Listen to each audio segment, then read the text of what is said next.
بسم الله الرحمن الرحيم نحمده ونصلي ونسلم على رسوله الكريم سيد الأنبياء والمرسلين وعلى آله وأصحابه أجمعين إلى يوم الدين. أما بعد، إن معه جبل خبز ونهر ماء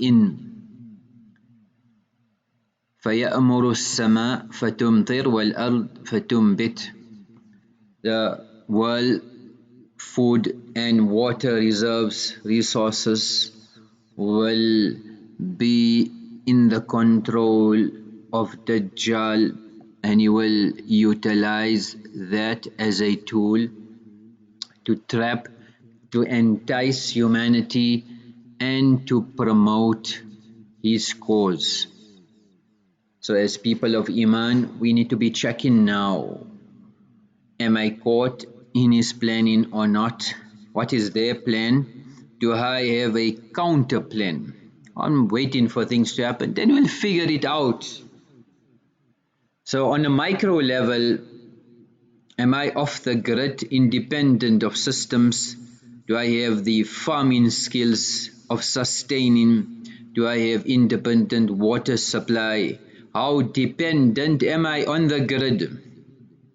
That's on the dunya line, which is a whole host on a micro level, and on a macro level as well, as a masjid, as a community, as a country, as an ummah. How prepared are we? Likewise, amal. What's the power of my 2 rakat salah? What's the power of dua? Part of their planning is to engage the ummah in sin and ma'asiyat. So am I hooked on, am I trapped on the platforms of technology, from the Hollywoods to the Bollywoods to the gaming to the social medias to pornography? Every form of ma'asiyah, sin, is a bait. It's there to hook us. Some have a few baits. After one bite, another bite, another bite, another bite, another bite. So having the correct understanding and having the effort behind it to make sure I'm prepared, and now making effort in that direction. Qayyim used to say, صحة الفهم وحسن القصد من أعظم نعم الله التي أنعم بها على عبده. Having this accurate understanding, the spot on, the precise understanding, the need of the time, your intellect is aligned to Allah and His Rasul. وَحُسْنُ الْقَصْدِ, and having a noble, a virtuous intention, that I know exactly, I've evaluated the situation and now I need to solve the problem. Having good intentions, he says, بَلْ ما أُعطي عبد أطاعا بعد الإسلام أفضل ولا أجل منهما. After Islam, there isn't a greater gift afforded to anybody than these two. But they are the foundations of Islam, and a person will not fall on the category of maghdubi alayhim and dallin, because those that were maghdub, they were cursed, was because their intentions were bad. They always bypassed the system. They looked for loopholes, and he'll be saved from the category of dhalleen because their understanding, the intellect was corrupt. And the end result, وَيَسِيرُ مِنَ الْمُنْعِمْ عَلَيْهِمْ, and these people will be amongst those whom Allah has favored, where the intellect and the intentions are on sirat mustaqim. Literally is saying that ihdina sirat al-mustaqim is, Ya Allah, guide us to accurate understanding and noble intentions. So the time is now. I need to sacrifice for Allah. I need to overpower this nafs, these desires. If a person now is told, forget bicycle, tricycle, And he can't even ride a tricycle, and he's saying, yeah, I'm going to take part in the Formula 1 World Champions. Forget about it. So Dajjal will be the big league. But on a small, on a minutest level, we can't even combat the fitan that are now present. How will we combat these great fitan? So we need to start now. Mujahid Rahimahullah, you say, Man a'azza nafsahu adhalla deenahu. Whoever respects and honors his nafs, he will disgrace his deen. Whoever respects and honors his nafs. So don't give this nafs time, don't give it space. This will tarnish, this will discredit your deen. وَمَنْ أَضَلَّ نَفْسَهُ. And that person who dishonors and disgraces this nafs, أَعَزَّ دِينَهُ, he will revere, he will show respect to this deen. So getting this control over the nafs is now. Yunus Bin Ubaid Rahimahullah used to say, إِنِّي لَأَجِدُ مِئَةَ خَصْلَ مِنْ خِصَالِ الْخَيْرِ. I found 100 qualities of the chapters, avenues of good.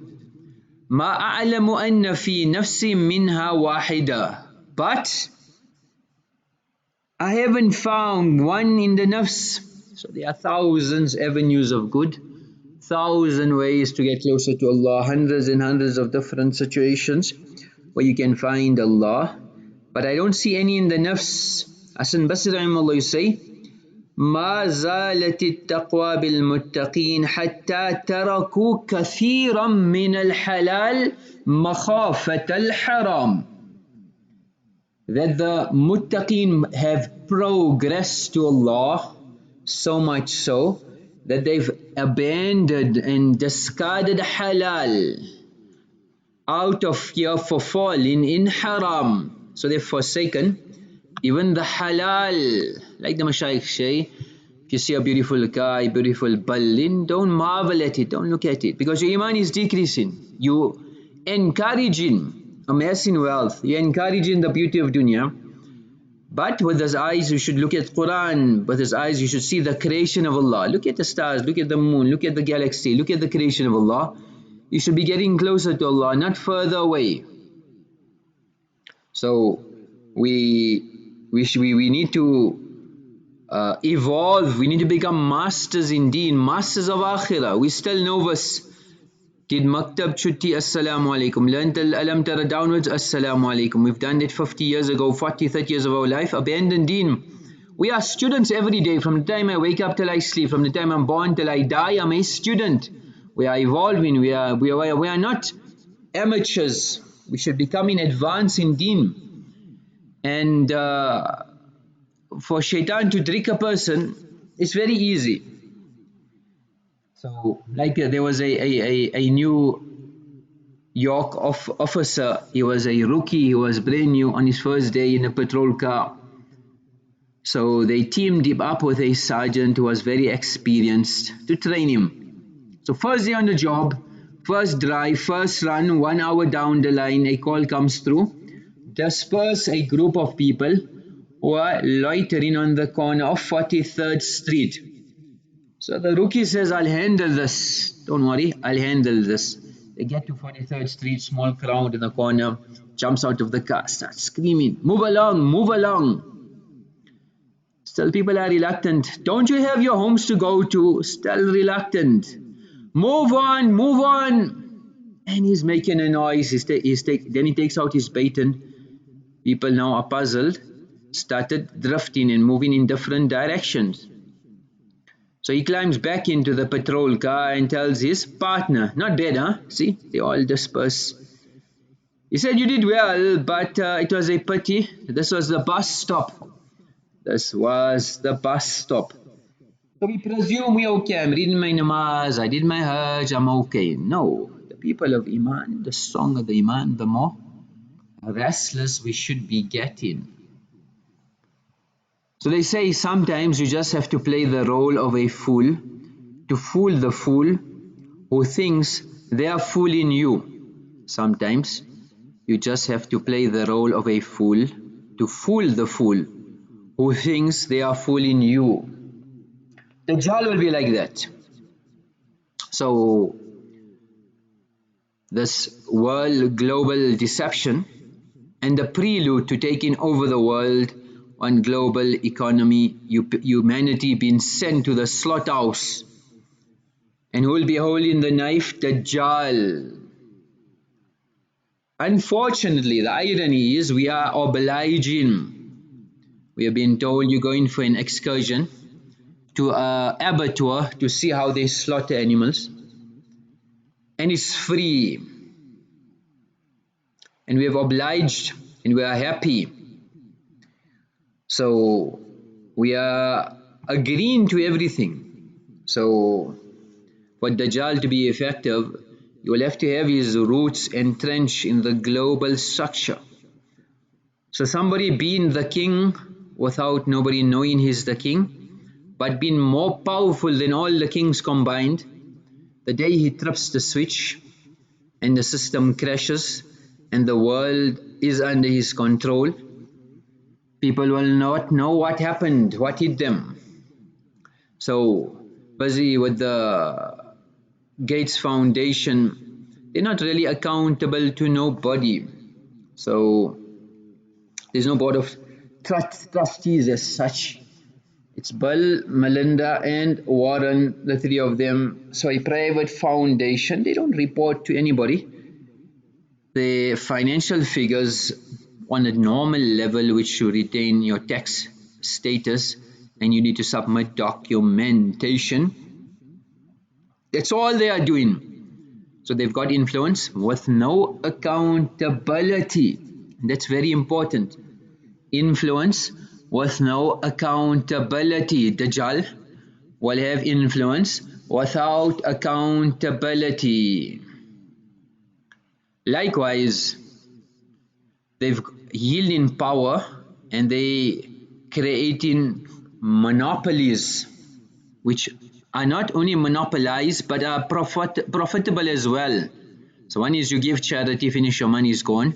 Here this so-called charity is generating money. Look at, for example, the global patenting. So developing countries are at this crossroads, which is called biopiracy. So through patents, through rights over biological materials, and we're talking of plants, seeds, agriculture, the mountain of food. So international companies are developing food, medicines, and not compensating the countries that they can form. So go back 2005, African Union estimates the losses are between 6 to 8 billion a year on biodiversity theft. And recently it's around $15 billion per annum. So that's one aspect. Then when you give charity, al-insanu abdul ihsan, somebody does good to you, you become this slave. So the Gates Foundation has got different grants, which different informal systems, personal networks, relationship, and nobody can really put two and two together. So look at the monopoly which Microsoft holds. So if we had to go into it, how researchers have described Microsoft's greatest strength is its monopoly in the PC chain. So they got exclusion, dedicated licensing agreements with PC manufacturers, and this has given them a stronghold. Now they're controlling tech, they're controlling the online world, and they're controlling the offline world as well. And the whole foundation is promoting corporate interests. So it's like a corporate merry-go-round where they look after the interests of big corporations because they've got interest in these corporations, which is part of this global network. So look at the example, the chemical giant Monsanto. So They previously owned shares in the company. They promoted several projects where Monsanto is a beneficiary. They promote GM research, and they push the agenda of chemicals, patented seeds, funding in health, projects which are connected to big pharma. These are all beneficiaries. Take for example Cargill. This is a US giant where they funded the development of the soya value chain in southern Africa, and it was supposed to run for 4 years, starting up in Mozambique and then moving on to Zambia, and this is to target 37,000 small scale farmers, and they want to replicate it in the rest of Africa, and they've done it in other countries as well. So Cargill is a big global player in soya, and they've got investments, heavy investments in Latin America, where the GM soya monocrops have actually displaced rural population, and the environmental damage is quite serious.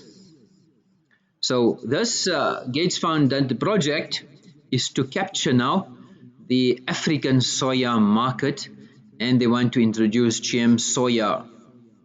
So these products end up in the fast food outlets like the KFCs and the McDonald's, and they've got global forecast of expansion, especially in Africa. So they say in your small farmers and we will empower you, etc. But they are just adding to this global chain of dominance. Likewise, in other avenues, $34 million into the World Cocoa Foundation project. They're saying we are improving market efficiency, production efficiency, security for cocoa farmers in West Africa. But the ultimate goal is supporting these big global players, multinationals. So the World Cocoa Foundation is a corporate body, but who does it represent? The major food and cocoa companies, from Nestle to Mondelez to Mars. So it's a big routine circle. Then they support other corporations, seed corporations. DuPont Pioneer is a scientific partner with the Gates Foundation, and they funded the African Biofortified Sorghum Project. So they want to develop genetically modified, it's called transgenic sorghum, which contains essential nutrients, vitamins, ions. They sugarcoat it.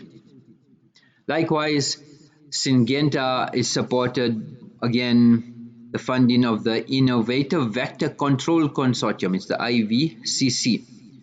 And they saying we're developing anti-malaria technology. So they've got a spray which fights insecticide-resistant mosquitoes. So they are saying that this is what they want to do, and they are promoting that, but they want you to be dependent on their systems, and your body will not have any resistance, and after all, eventually you will be dependent only on them. Likewise, Bayer in another project for effective contraception project. So this is to increase contraception for women in low-income countries. Again, what's the need? It's part of the global plan. And so from different, they call it the new chemical approach, they call it the biological crop protection project. So we should ask ourselves, why are they funding these companies? Why are they putting so many massive resources? And this is a very important question. They've got so much resources, these big corporations, at their disposal.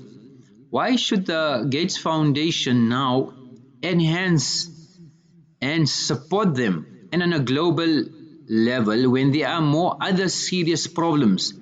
If you are saying you want to save humanity, you want to benefit humanity, then why don't you address more serious global issues than supporting agendas for these multinationals?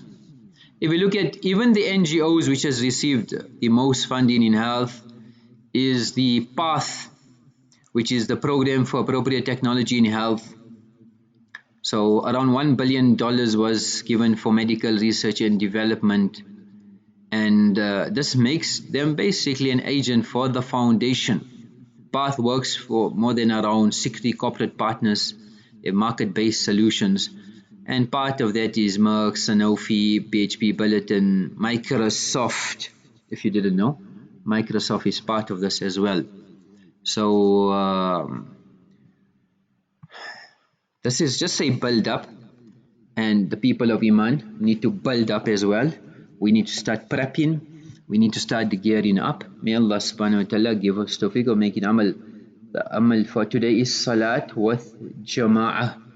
We should read all our salats with jama'ah, never miss one salat. وَلَقَدْ هَمَمْتُ أَنْ آمُرَ بِالصَّلَاةِ فَتُقَامْ. I decided that I should order and call for salah to be made. So who's the imam? Choose him. Go, you're going to make imamat. ثم آمر رجلا فيصلي بالناس ثم أنطلق معي برجال معهم. Then I will take a group of men with me. So I will tell, if it's Fajr time, I'll appoint somebody as an imam, read salah, we going somewhere, take some men with me. معهم حزم من حطب, bundles of firewood.